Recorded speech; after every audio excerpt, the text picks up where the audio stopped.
Huyu, Madriaga. Sinungaling ka, Madriaga. Naku, hindi ko mabuo yung pangalan nito. At ang lahat ng gustong marinig at pakinabangan ng mga kasinungalingan mo ay may naghihintay na kwarto sa impyerno.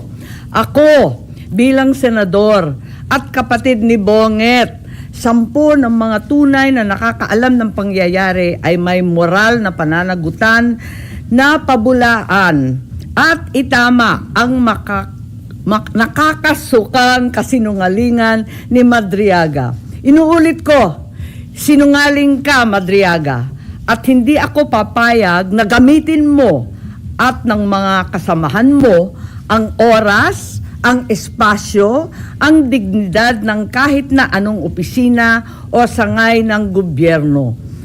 Isasalaysay ko ang mga pangyayari noong 2021, ang tunay na pagbuo ng Uniteam. Maraming nagtatanong, maraming naghahaka-haka, higit sa lahat, may nagsisinungaling diyan sa Kongreso.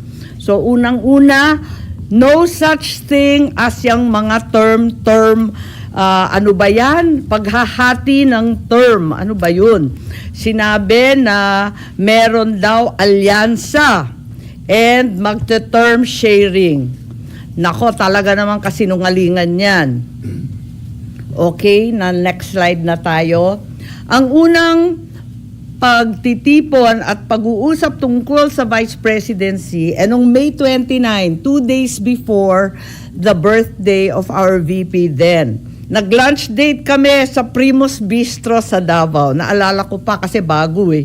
Tapos, first time na nag-usap ng matagal-tagal si Bongbong at si Inday Sara. Tapos nag-greet kami at syempre nagpahaging kami na kung maari si Bongbong na ang maging VP ni Inday Sara.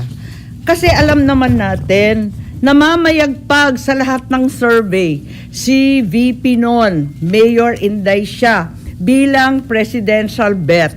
Ika nga, walkover sana. Kasi nakaupo pa yung tatay niya at napaka-popular niya mismo. Ngunit nung August 5, maalala ninyo, sinabi ng PDP Laban, ine-endorso si Bongo and Rodrigo Duterte as VP. Yun ang official statement. Pero ang walang hiyang Madriaga na yan, ang sabi a few months before November 21, nakumbinsi ni Bongbong si PRRD na si Inday ang maging VP sa kanya. Hindi ko talaga maintindihan ang pinagsasabi niyan. Maliwanag na ang PDP may sariling lakad, may sariling mga kandidato, hinding-hindi si Bongbong.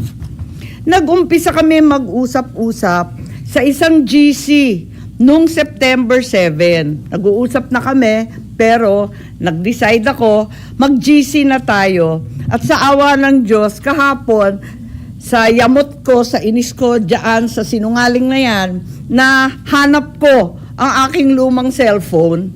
Andito. At as usual, Samsung na may note. At nakita ko yung aming pagte-text. Yan, nabuo ang isang grupo kasama ng ilang kamag-anak na kamag-anak rin ni Inday, kamag-anak rin namin. Makikita nyo, September 8, dineklara na Go Duterte na ang standard bearer. Walang Bongbong, walang Sara. Ang sinungaling talaga. Pagkatapos, September 10, sabi nga, duda na si Presidente o si Sara ay tatakbo. Sinabi ni Mayora noon na silang mag-ama may deal. Isa lang ang tatakbo sa kanila sa national. Hindi ko maintindihan ang mga claim nitong taong ito. Tapos, in-endorse, September 19, magulo talagang panahon na yun eh. Si Pacquiao naman ang in-endorso.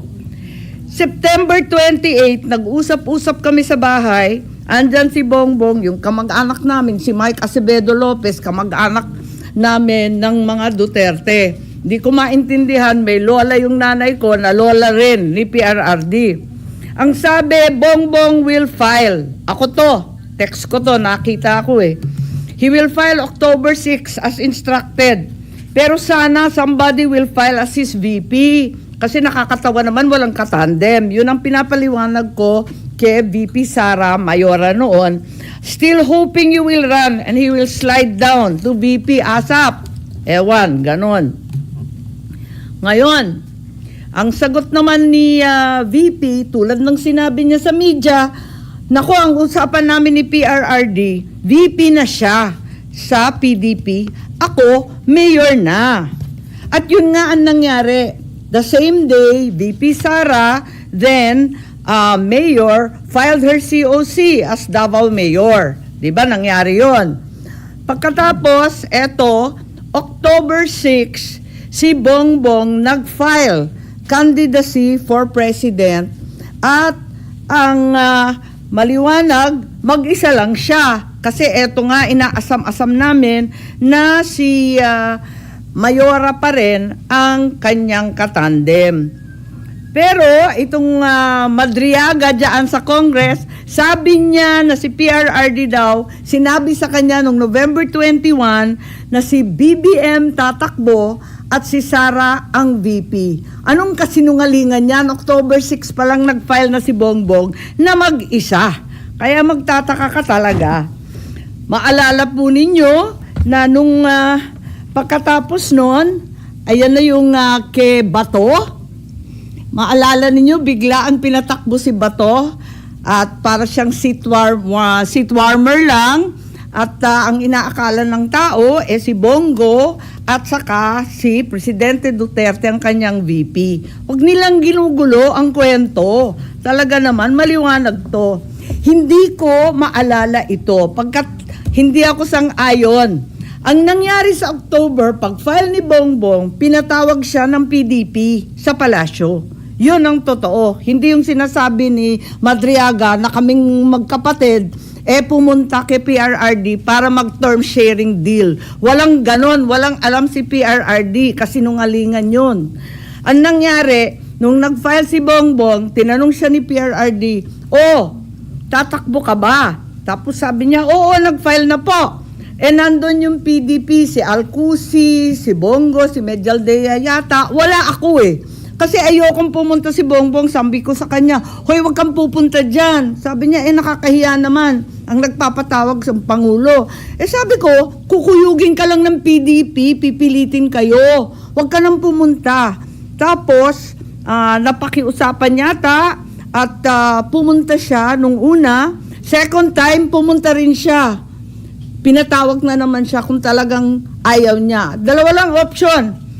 Manatili siyang presidente, pero ang kanyang vice president si Bongo, ang buong cabinet hawak ni Bongo. Parang ganun yung kwento. Hindi ko maalala kasi yun nga, hindi naman ako sang-ayon doon sa pagpunta niya. Tapos, yung isang option, Bongo for president, si Bongbong na lang ang vice. Parang ganun ang pinag-uusapan ng PDP. Si Presidente, tinatanong ko si Bongbong, anong sabi naman ni PRRD? Sabi niya, wala naman sinasabi masyado, sinabihan na lang akong good luck kung tatakbo ka. Parang ganun. Sabi ko, umuo ka ba o hindi? Sabi niya, ano pang gagawin ko? Di umuo ka. Wala naman siyang imik. Later on, ang pagkasabi ng mga PDP, parang nagkasundo na daw sila ni Bongbong at naonse raw sila. Pero wala ako doon. Kwinento lang ni Bongbong, pagkatapos ng meeting niya, pumunta sa bahay namin. Ngayon, tuloy-tuloy, pursigido pa rin ako na si VP Sara ang maging katandem ni Bongbong. Kinukulit ko siya.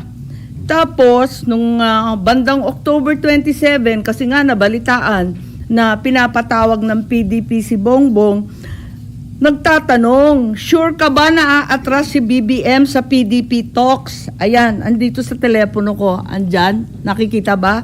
Ayan. Oo nga, grabe sa media. Hindi ko naman iniinsulto yung PDP, pero tapos na yung mga salita-salitang ganyan. Tapos, ang sabi ni Mayora noon, duda ko, mahina akong vice president. Sabi ko, mahina kang Vice President kasi gusto naming lahat President ka. Magpa-survey ka. Kaya nahanap ko nga, andito pa, pinaprint ko ulit yung mga survey. Nagpagawa pa siya ng survey. Hirap na hirap nga kami magpa-survey pagkat eto nga, talagang undas nun eh. All Saints Day noon, ang hirap maghagilap ng tao, pero kahit papano nakapag-produce kami ng survey at nag-presentation noong November 3 na tama nga ang kutob niya, mahina siya bilang vice-presidente kesa sa presidente. Kasi na-disappoint yung mga Sara All. Alam naman natin yon. Pero sabi ko, malakas ka pa rin. Walang tatalo sa'yo. At yun, panay ang usap namin kung anong gagawin, kung anong dapat. At walang kinalaman to sa PDP at PRRD. May kanya-kanyang landas to eh. Talagang magulo nun eh. Makita ninyo, November 9, si Mayora nag-withdraw from the mayoralty race, Baste replaced her. So hindi ko alam yung mga November 21 ng Madriaga na yan. Pagkatapos noon, makita ninyo ang ating vice-presidente nag-resign sa Hugpong. Ayun, November 10 din yan. Tapos, noong November 11, sa isang kasal ng anak ni Senator Revilla, si Inday Sara sumali sa Lakas CMD para meron na siyang national party. Naghahanda na siya. Ayun. Pagkatapos niyan, nag-happy birthday na naman siya sa GC, ano? Happy birthday, Senator Amy. Many, many happy returns. Tapos, tinatanong ako sa telepono, ano naman ang birthday wish mo? Eh sabi ko, birthday wish ko same as last year, Inday for President. So, hanggang sa dulo talaga, pinagpipilitan namin na siya talaga. Ayun. Tapos, November 12, ang liwanag naman ng statement ng aking kapatid, no to possible term sharing. Kaya tumigil ang mga nagchichismis ng kalokohan. Bakit magti-term sharing? Pinipilit nga namin na yung buong term, ang pagiging Pangulo, para kay Inday. Makikihati pa siya. Saan naman kalokohan ng galing yon? This is not a good formula for stability. Tama yon. And the reason why 6 years is there is for the policies of government to continue. Ayan continue. And if we change government, magkakagulo. Ayan. Yan ang statement ni Bongbong November 12. So, hindi ko maintindihan saan nagmula yan term sharing na kabulastugan na yan. November 13 pa, Go takes over as PDP laban presidential candidate. Talagang walang kinalaman sa PDP, walang alam ang dating Pangulo. Ayan, November 14, very publicly, pikon na pikon si Presidente at hindi niya alam ang pangyayari. Kasalanan po namin yon. Sara did not consult him on her 2022 plans. Sasabihin ko ang rason, di ako makasuporta. Ayan, binabanatan na naman niya. Kita naman natin November 14 na yan. Ewan ko kung saan yung kasunduan na pinagsasabi na kinumbinsi ni Bongbong o kinumbinsi si Bongbong, pati yung sinungaling, nagkabulbul na. I'm sure yung pagtakbo, desisyon ni na Bongbong. Totoo naman, ang kulit-kulit kaya namin. Tapos, November 16, sabi ni Nograles, wala nang Duterte go. November 16 din, talagang nag-iisip na kami ng kampanya kasi pumila na eh.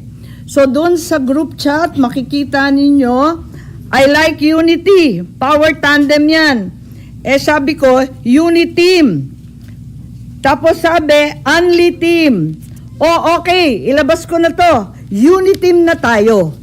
At doon nagmula yung Uniteam, November 16. Okay? So, hindi ko maintindihan yung November 21, nangangampanya na by November 21. Nako. Pero, hindi pa rin napapawi ang galit ni PRRD, November 18, bumabanat pa rin kay Bongbong. Asan ang pagkakasundo dyan? Tapos tuloy-tuloy na po, November 21, nasa Davao, nasa Mindanao, November 25, tuloy-tuloy na yung mga partido na sumapi.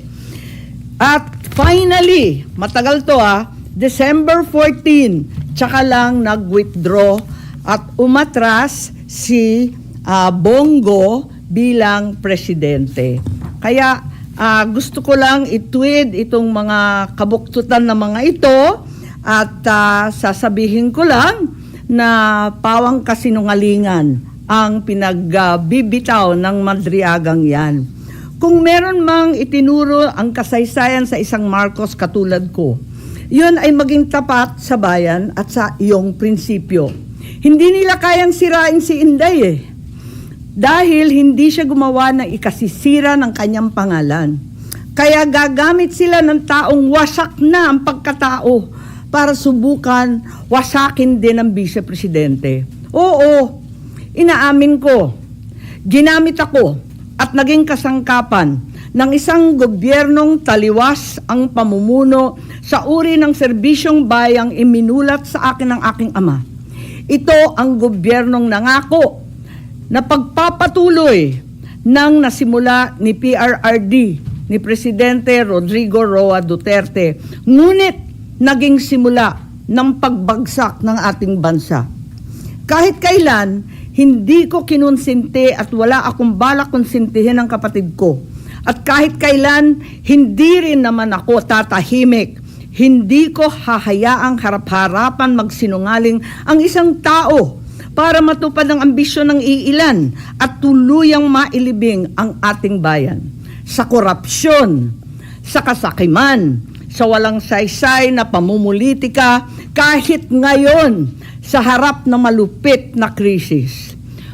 Bongbong, Pangulong Marcos, alam mo ang katotohanan. Andun ka, magkasama tayo.